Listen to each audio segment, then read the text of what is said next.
Students हमारे साथ रोशन आ रहा है और रोशन का इस बार 670 स्कोर आ रहा है और ये इनका सेकंड अटेम्प्ट था।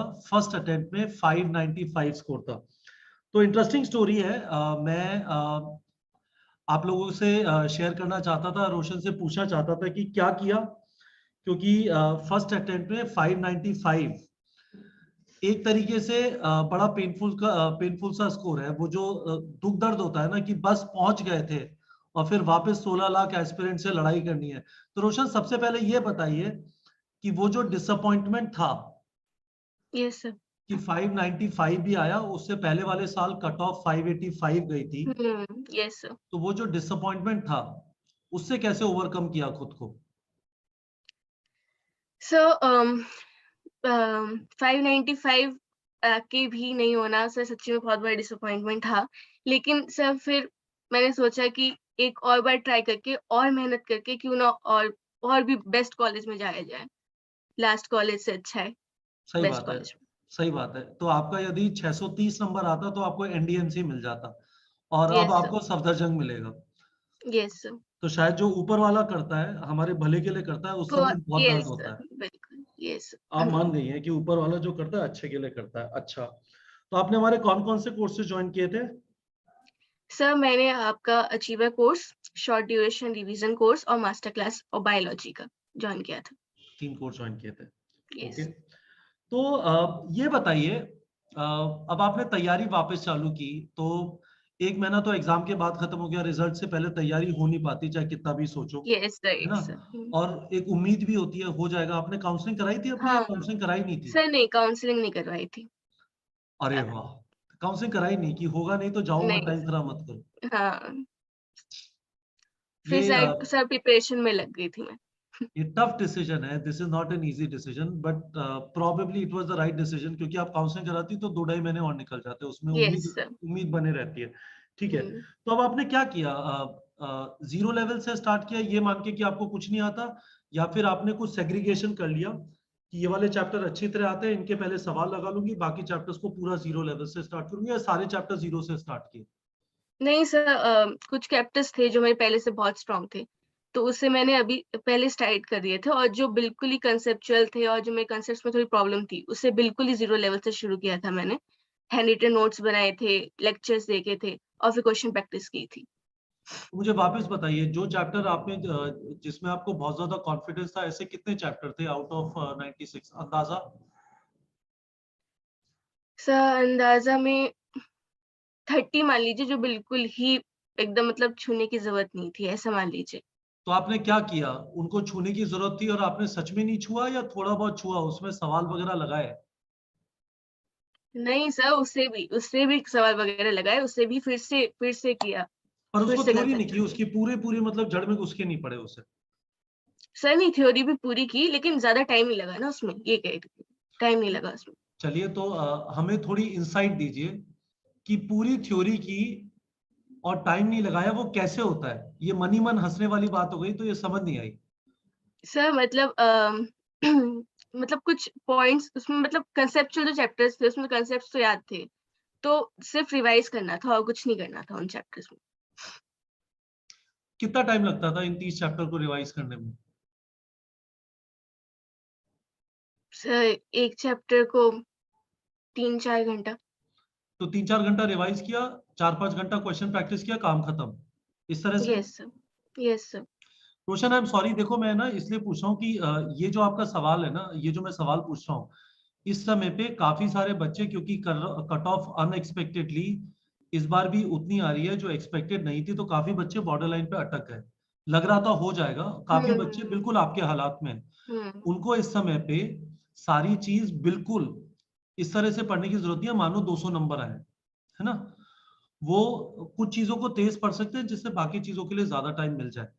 तो इसलिए मैं आपसे स्पेसिफिकली पूछा था। तो रिवाइज कर लिया, रिवाइज इस तरह से कर लिया कि चलो ऐसा नहीं है कि मैं क्वेश्चन प्रैक्टिस करना चालू करूंगी तो ये नहीं होना चाहिए कि मुझे फॉर्मूले नहीं आते, तो फॉर्मूले देख लिए, हम्म। फॉर्मूले का लॉजिक क्या है, यहाँ पे साइन कन्वेक्शन वगैरह क्या यूज करना है वो सब देख लिया। थोड़े बहुत जो चीजें अजीब सी लगती थी क्विकली देख ली, 3-4 घंटे और सवाल लगाया, चैप्टर खत्म।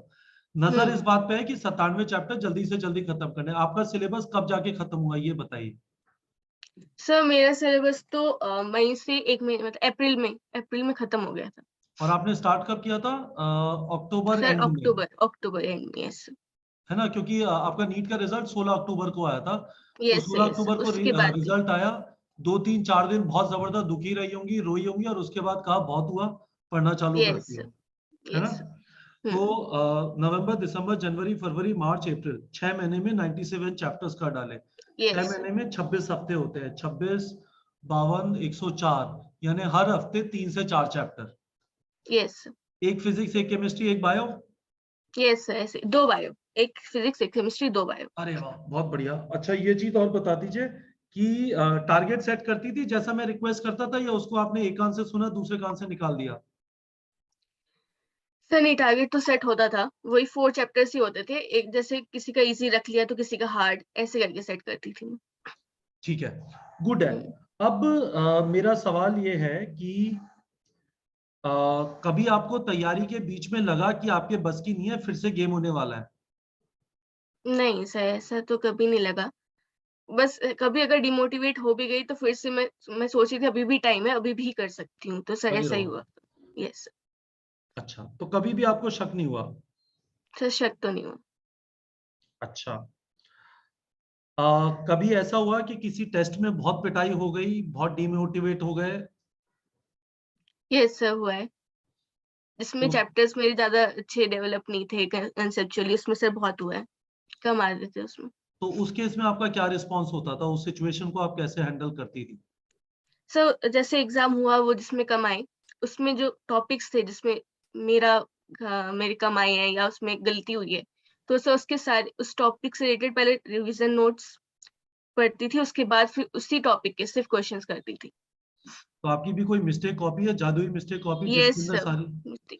यस एक सर, कॉपी जितने है, भी 3 टेस्ट कॉपी किए है? मैंने, सर एक मोटी वाली कॉपी है, तो सर जितने भी मिस्टेक्स थे मैंने फिजिक्स की कॉपी बनाई थी और केमिस्ट्री और बायोलॉजी की एक कॉपी बनाई थी।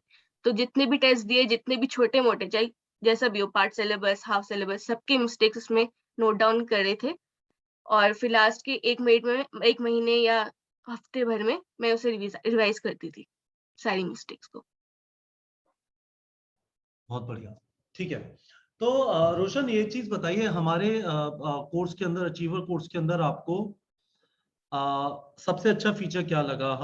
फ्लैश कार्ड है वहाँ पे, डीपीपी है, क्वेश्चन प्रैक्टिस है, टेस्ट है, तो कौन सी चीज बेस्ट लगी आपको? किसने आपको बहुत हेल्प किया? सब फ्लैश कार्ड ने तो बहुत ज्यादा हेल्प किया, हर एक लाइन उससे याद हो जाती थी, अगर आप हर हर चैप्टर या हर वीक भी अगर उसे करें ना, अगर हर वीक भी उसे दोबारा लगाएं तो पूरी बुक याद हो जाएगी आपको एनसीईआरटी की। और सब 100 क्वेश्चन बैंक वाला जो था उसमें फीचर, वो भी मुझे बहुत अच्छा लगा, क्योंकि सर उसमें बहुत प्रिसाइजली क्वेश्चंस टॉपिक वाइज थे उसमें। मैं आपको ये अपडेट करना चाहता हूँ कि इस बार हमने वो जो प्रिसाइज क्वेश्चन करने हैं, कि बहुत ज्यादा टाइम नहीं है, तो हमने क्या किया है कि depending on size of the chapter, हमने रेकमेंडेड एमसीक्यूज नाम का एक क्वेश्चन सेट बना दिया है, जिसमें टोटल मिला के 96 चैप्टर के करीब 15,000 क्वेश्चन है। जैसे लिविंग वर्ल्ड के 75 क्वेश्चन होंगे, पर मेंडेलियन जेनेटिक्स यानी प्रिंसिपल ऑफ ज्यादा इनहेरिटेंस एंड होंगे। वेरिएशन के 250 क्वेश्चन है। तो हम्म। उस तरह से करके हमने अपने एक्सपीरियंस से 15,000 क्वेश्चन हम एक्सपेक्ट करते हैं बच्चों से वो कर लें। 20 टेस्ट के आसपास देंगे, 200 क्वेश्चन उसमें हो गए तो 4,000 क्वेश्चन वो, तो हमें लगता है कि 19-20 हजार क्वेश्चन कर लेंगे। और होता क्या है रोशन, ये आपको भी किसी ने बताया था कि हमें ना किसी चैप्टर में बहुत डीप नहीं घुसना है, ऐसा नहीं है बहुत ज्यादा टाइम लगा देना, जो आपको बोली यस ना, सर। एक फिजिक्स, हम्म। एक केमिस्ट्री, 2 बायो, हमें उस यस रफ्तार सर। को पकड़े रखना है, नहीं तो सिलेबस ही खत्म नहीं होगा। बिल्कुल सर। सर नीट में जिस लेवल का आ रहा है उसमें तो बिल्कुल भी डेप्थ की जरूरत नहीं है, जितना एनसीईआरटी है। और थोड़ा बहुत कंसेप्चुअल चैप्टर्स में, जैसे जेनेटिक्स में, उसमें थोड़ा सा डेप्थ जा सकते हो, ज्यादा नहीं, थोड़ा सा, तो उसमें काफी हो जाता है। तो आपके हिसाब से कंसेप्चुअल चैप्टर, चलो बच्चों को ये भी, अब आप बेसिकली क्या है, आप ये समझ लीजिए कि आप है ना 670 का वजन लेके घूमेंगी 1 साल तक कम से कम। हर जना जो आपसे मिलेगा ना, उसको आपसे कुछ ऐसी एडवाइस चाहिएगी जिससे एकदम है ना, उसकी लाइफ, जो भी लाइफ है वहां से वो डॉक्टर वाली लाइफ बन जाएगी। तो चलिए, मैं आपसे एक स्पेसिफिक चीज पूछ रहा हूँ, आपके हिसाब से कॉन्सेप्चुअल चैप्टर्स कौन कौन से हैं फिजिक्स, केमिस्ट्री, बायो में? जल्दी जल्दी बता दीजिए। सर बच्चे फिजिक्स एकदम में नोट तो करना चालू कर रहे होंगे, बच्चों पेन निकाल लो, अभी है ना एडवाइस आ रही है जो आपको 670 पे पहुंचा सकती है। सर फिजिक्स में तो सारे ही ज्यादातर सारी कंसेप्चुअल है, फिजिक्स तो पूरी करना है बिल्कुल। और केमिस्ट्री में कंसेप्चुअल सब फिजिकल है, फिजिकल वाले पूरी चैप्टर्स। फिजिकल रख ले। सर सरफेस केमिस्ट्री को छोड़कर, और अच्छा, जीओसी?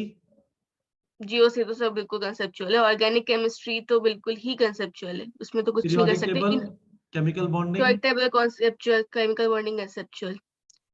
और शायद कोऑर्डिनेशन कंपाउंड या यस नहीं? कोऑर्डिनेशन कंपाउंड भी। और बायो में कौन सा कंसेप्चुअल लगा सर आपको? बायो में तो जेनेटिक्स पूरी कंसेप्चुअल है, और तो बायोटेक्नोलॉजी? प्लांट, हाँ प्लांट फिजियोलॉजी में वो रेस्पिरेशन और फोटोसिंथेसिस कंसेप्चुअल है। ठीक है, और ट्रांसपोर्ट नहीं है? ट्रांसपोर्ट से ज्यादा नहीं है कंसेप्चुअल। चलो, बायोटेक्नोलॉजी बायोटेक्नोलॉजी पहला चैप्टर। भी, हाँ सही, सही है वो चैप्टर से बढ़िया है एकदम, वो तो हो जाएगा हमसे। और बस यही कंसेप्चुअल है। ह्यूमन और फिजियोलॉजी? एनिमल फिजियोलॉजी, हाँ ह्यूमन फिजियोलॉजी भी है कंसेप्चुअल। रिप्रोडक्शन? रिप्रोडक्शन भी, रिप्रोडक्शन का सर ह्यूमन रिप्रोडक्शन वाला, सेक्सुअल रिप्रोडक्शन फ्लावरिंग प्लांट्स और ह्यूमन रिप्रोडक्शन है थोड़ा बहुत। इकोलॉजी? इकोलॉजी नहीं है सर, वो तो रट नहीं कर। इवोल्यूशन?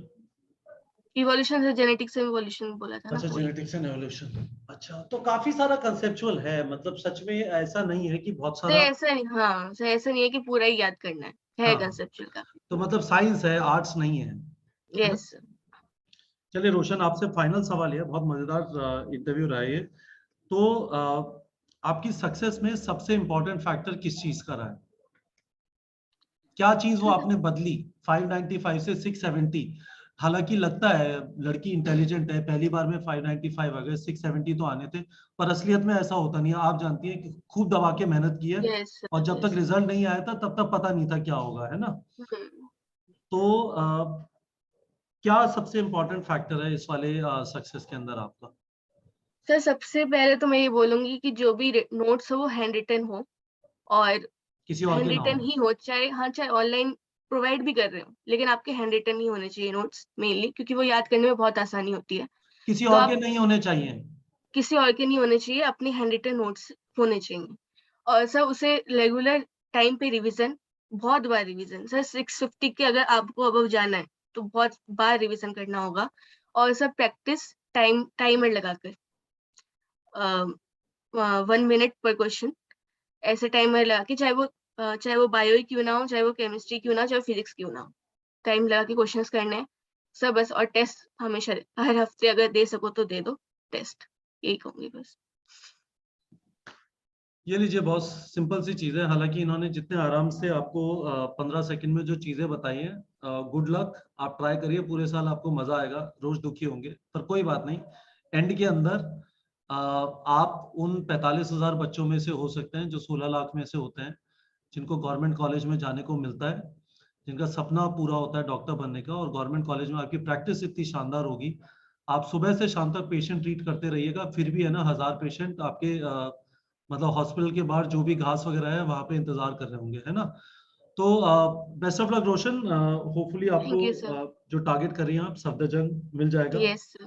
और डॉक्टर सेठी के साथ परसों हमारा कॉल होगा, तो उसमें भी आप क्वेश्चन पूछ सकते हैं। और आपको कुछ भी हेल्प चाहिए, we are always available. But yes very sir. Happy for you, and thank you thank you sir. Very much for your time. Thank you sir.